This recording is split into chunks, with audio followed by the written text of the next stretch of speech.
2016 সালে পাবনার চাটমোহরের রফিকুল ইসলাম ও তাসলিমা বেগমের ঘর আলো করে আসে যমজ সন্তান রাবেয়া রোকেয়া।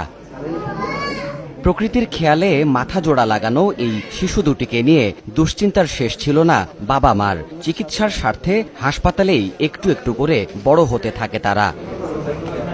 বিরল এই শিশু দুটিকে স্বাভাবিক জীবনে ফেরাতে ব্যয়ভার বহন করা সহ বিশিষ্ট চিকিৎসকদের অপারেশনের প্রস্তুতি নেয়ার নির্দেশ দিয়েছিলেন বঙ্গবন্ধু কন্যা শেখ হাসিনা।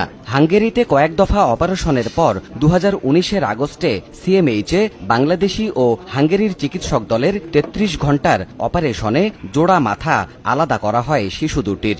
পাকা জামের শাখায় উঠে রঙিন করি মুখে খাওয়া শিখছে, কথা বলে হাসা শিখছে। আমি তার হাসি মাখা মুখটা দেখেছি। আমরা রোগীর চাপে অনেক সময় অনেক কিছু করতে পারি না, কিন্তু যদি সুযোগ পায় বাংলাদেশের চিকিৎসকের মেধা কিন্তু অনেক যথেষ্ট আছে। এটা আমি একজন সিনিয়র চিকিৎসক হিসেবে আমি এটা মনে করি। রাবেয়া রোকেয়ার আজীবন চিকিৎসার ব্যবস্থা আমরা সিএমএইচে ট্রিটমেন্ট কার্ডের প্রিভিলেজ ট্রিটমেন্ট কার্ডের মাধ্যমে আমরা এনশিওর করব। যে কোনো সিএমএইচে যে কোনো পরিস্থিতিতে তারা চিকিৎসা ব্যবস্থা নিতে পারবে। আমাদেরকে প্রত্যেকটা স্টেপে এত বেশি সচেতনভাবে কাজ করতে হয়েছে, এত বেশি চিন্তা করে করে ওষুধগুলি দিতে হয়েছে, আমরা কিন্তু ম্যাক্সিমাম জিনিস ওভারকাম করতে পেরেছি। দীর্ঘমেয়াদী চিকিৎসায় রাবেয়া এখন পূর্ণ সুস্থ হলেও নিউরো জটিলতা রয়েছে রোকেয়ার। অবশেষে স্বাভাবিক জীবনে ফেরার পালা এলো তাদের।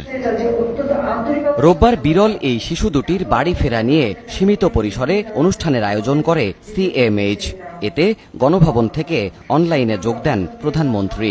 রাবেয়া রোকেয়া বাড়ি ফিরে যাবে, তার বাবা মার কোলে আজকে তারা হেসে খেলে বেড়াবে, এটা সত্যি খুব বড় পাওয়া।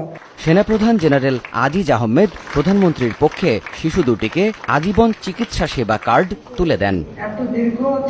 শিশু দুটিকে ভালো করতে বাংলাদেশ হাঙ্গেরির চিকিৎসকের পাশাপাশি হাঙ্গেরির প্রধানমন্ত্রীকেও ধন্যবাদ জানান শেখ হাসিনা। রাবেয়া রোকেয়াকে হাঙ্গেরি পাঠালাম, হাঙ্গেরির প্রাইম মিনিস্টারকে আমি মেসেজ দেব, এবং আমি নিজে যখন হাঙ্গেরিতে যাই তখনও কথা বলেছিলাম। দীর্ঘদিন রাবেয়া রোকেয়ার ওখানে চিকিৎসা হয়।